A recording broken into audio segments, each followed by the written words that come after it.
Hi everyone, I hope you're good guys and welcome for a new video. So today we're gonna talk about Rumble Kick. And actually Techno Rumble Kick was my first ever video on YouTube and it's by far I think the most popular rack with I think around 7,000 downloads. And first thank you for that, really appreciate. And it's been like 2.5 years almost that I've released this rack and I felt that it needs a little bit of upgrade. You know, if you're familiar with my video, you know I repeat the whole year. I said, okay, I need to upgrade this rack. I need to upgrade this rack. It works well, but was missing a couple of features that I would like to have straight away on the macro and being able to control them straight away and to don't open the rack. So that's why I've upgraded this Kick Verb rack and now it's V2 and I've added some new features that I'm going to show you right now. So as usual, the rack will be available for free, link in the description. Alright, so first I'm gonna show you quickly how the rack works and then after I will go and recreate it from scratch. So if you wanna know a bit more in detail, I would give as well along some tips and tricks that if you wanna make your own and kind of modify a little bit. So yeah, let's have a look, let's see how it works in Ableton. So that's the Kick Verb 2 version here, and here you have actually the first version. So you see I get rid of the boomy, I get rid of the dry. The idea here now you just have the volume of the rumble. So this is this is the kick without rumble and you can control how much rumble you want. So you can see there is a sidechain feature, so that's one thing I needed and I didn't put in the first place, but I wanted to add is being able to have the sidechain threshold straight away available here. So that's without sidechain, and you can then apply, and this macro control the threshold of your sidechain, so like this you can get a more bumping effect with this macro.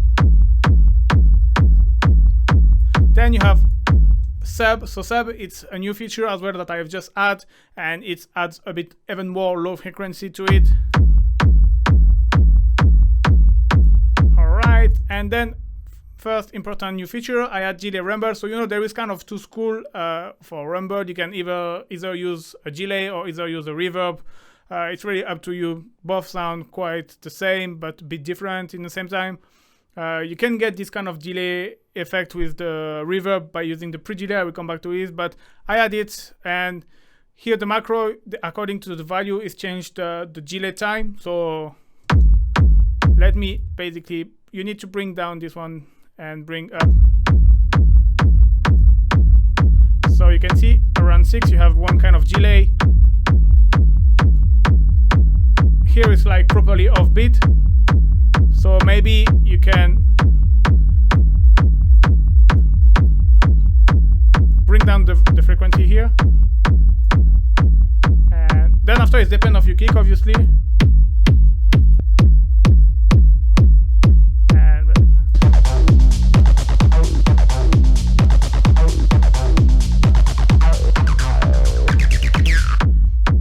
And then after you can even go further with the macro and get the third kind of delay, which is like more like a rolling delay, I don't know.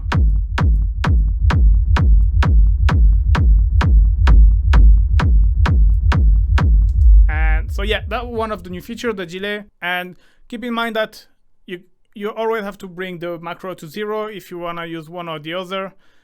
And now you have the basic rumble. So here you can see here it is deactivated. So you see when they are both at when both the macro are the minimum value, basically they are both deactivated. So no delay, no rumble.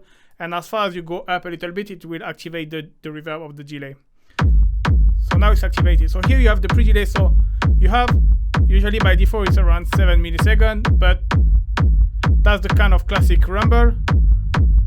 What I was saying with the delay, you can have this kind of same effect with the reverb, having like this reverb offbeat, which is kind of acting like a delay, is by using the pre-delay.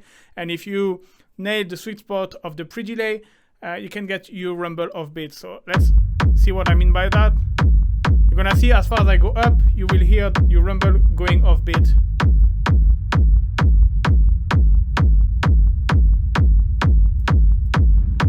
If I open the filter, you can hear it's really offbeat rather than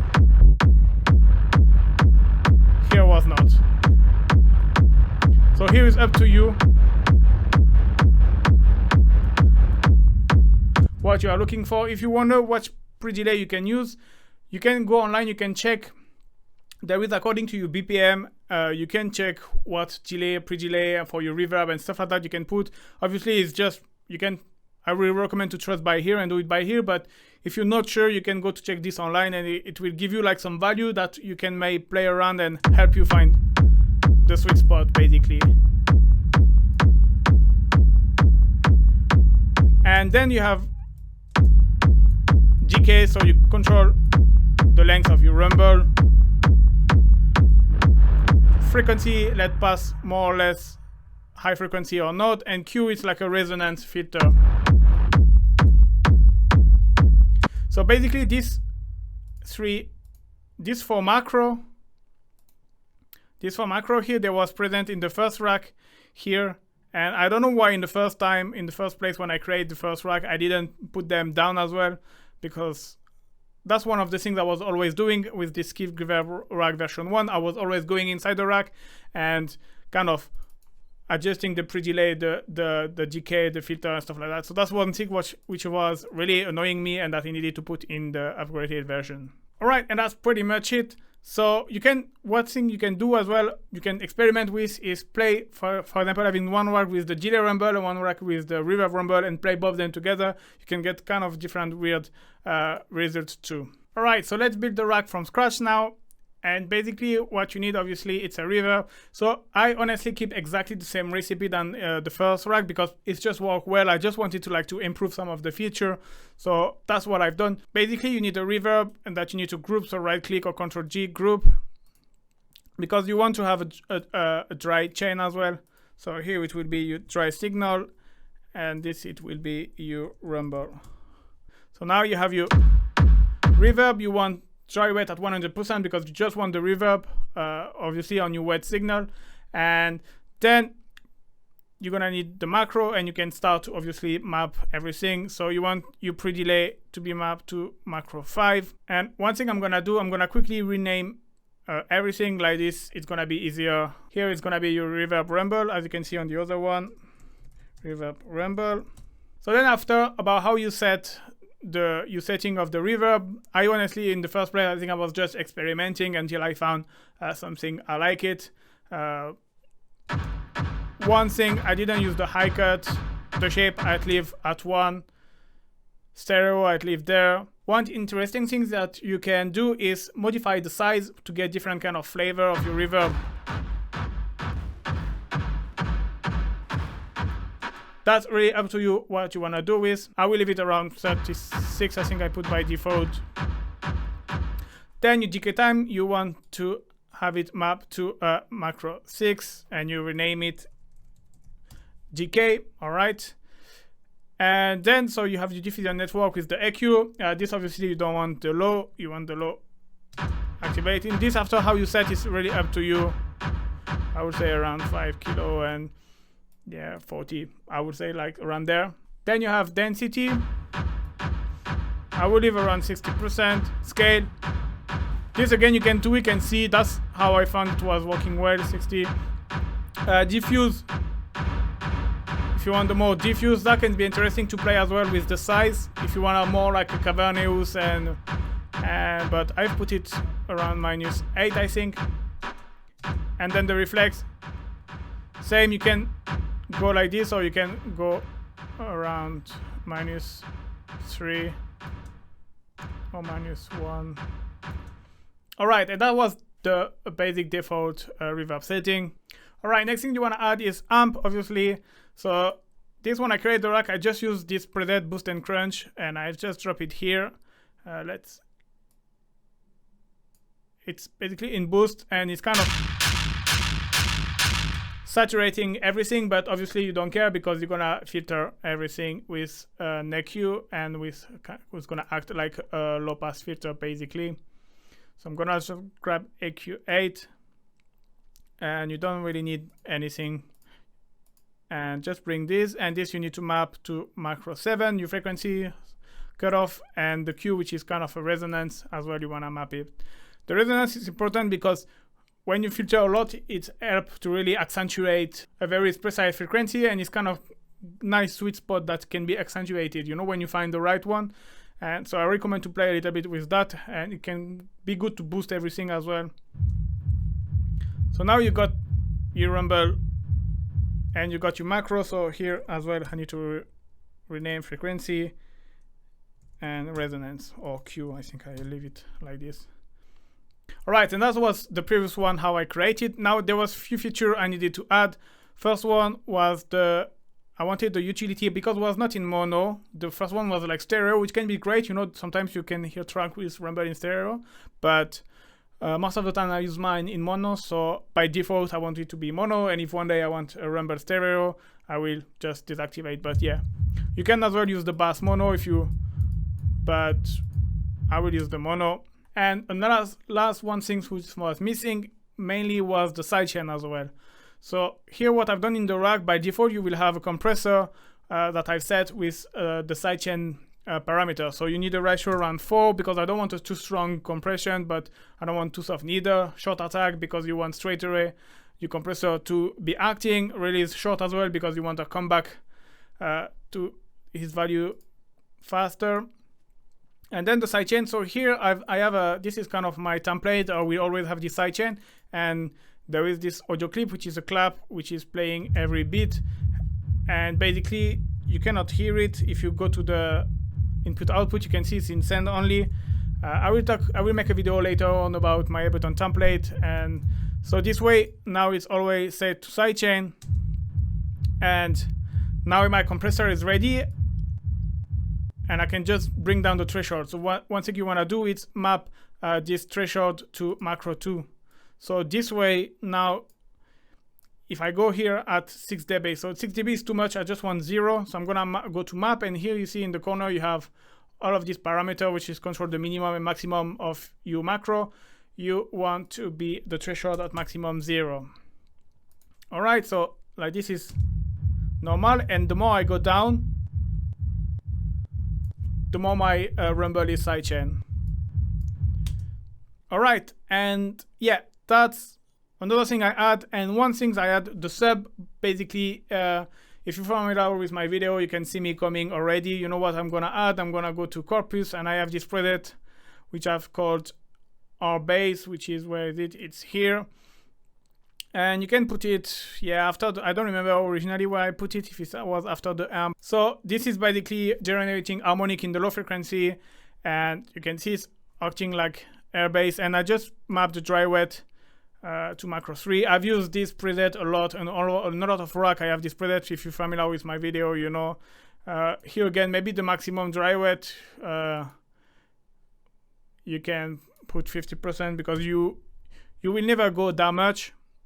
And by reducing the maximum like this, you have more fine control, fine tuning of your macro. So this is my sub. This is my sidechain. So now if I bring with the kick, and I want to control the volume here. So here is basically my volume of the sidechain. So I'm gonna map to macro 1, and I'm gonna call this rumble volume. All right, just my kick, and now I can bring my rumble. I can add a bit of sidechain, add a bit of sub, low pass. You see the Q really accentuate the frequency. All right, and yes, one thing before to talk about the delay I wanted to talk about. So if you want a way to make your own as well, you can use different kind of, you can use boost, you can leave it, but you can use maybe saturator as well. And there is this hard curve mode, which can be, so maybe you don't need sub anymore, but you can hard curve or soft sine. You can try as well to use pedal, for example, to kind of have a different kind of rumble. That can be great as well, along to using the size of the reverb or the diffuse and the reflex to kind of make it your own. That's way like to really make it your own and make it a bit different, obviously. And all right, so let's talk about the delay now. So I'm just gonna use the delay from Ableton. So to be able to use if I drop the delay, I will still have the reverb here, and I need to deactivate the reverb, and I cannot map the dry wet. I just map the toggle on off to the macro, to the reverb rumble, and when you go to map, you put 1 minimum. This way, when your macro is at 0 at the minimum, it won't be activated. And as far as you just open a little bit the macro and start to play with the pre-delay, it will activate your reverb. So you see this way. Here, nothing happened. And if I go just a little bit, it activates. So this I will do exactly the same here with macro 4. And I will put 127. So this way, here is activated, deactivated. So this way I can either choose the reverb or the delay. With the delay, you wanna set a few things. First, obviously, dry wet 100%. Filter, you can leave everything pass, or you can even deactivate it. You wanna deactivate the ping pong as well, because it doesn't really need, but it doesn't really matter much. Feedback around 50%. Need to be in sync, obviously. And so now what you wanna do, if you wanna get different flavor, you can control obviously the rate of your delay. And so you can apply your macro here, and I would say on this one, which is this one, was basically delay rumble. You remember we assign our toggle on off. The thing is, what I find is when I go from 4 after, it's kind of repeating in a certain way. It's like, for example, 1, 2, and 3 value are like 3 different, but then after, when you go to 4, 5, 6, 8, and 16, it doesn't really add new features. So I limit the range of your delay rate to just the 3 first one. And if you go to map here, you can see the delay rumble here. I cannot basically set a minimum and the maximum. So that was kind of a problem. And I wanted, for example, when I go at the maximum here, 127, I wanted to stop at 3. The only way to do that basically is to do a rack into a rack. So basically, I'm just gonna group this one. And basically now, if I map this one to macro 4, you're gonna see what I'm doing. Now when I go to map, you see this macro, I have a maximum value, all right? So what I want to do is the maximum value to stop at the delay at 3 there. So what I'm gonna do is I'm gonna go down until here I have 3, okay? So I'm going down, you see 8, 6, 5, 4, 3, up, 3, 38, good. So this way now, here you can see when I'm in the middle, I'm at 2, and when I'm at the beginning of the macro, I'm at 1. When I'm at the middle, I'm at 2, and when I'm at the maximum, I'm at 3. And this way I cannot go off the macro. And obviously, if I bring the macro at the minimum, I've deactivated the delay. So that's why it's a rack in the rack for this macro. It was just to being able to control that. And so now what you need to do is to remap all the macro. This is kind of easy. You just need to right click and say map to macro 8. This one 7. And oh, sorry, macro 6, and this one to macro 5. All right, and now we have our rack.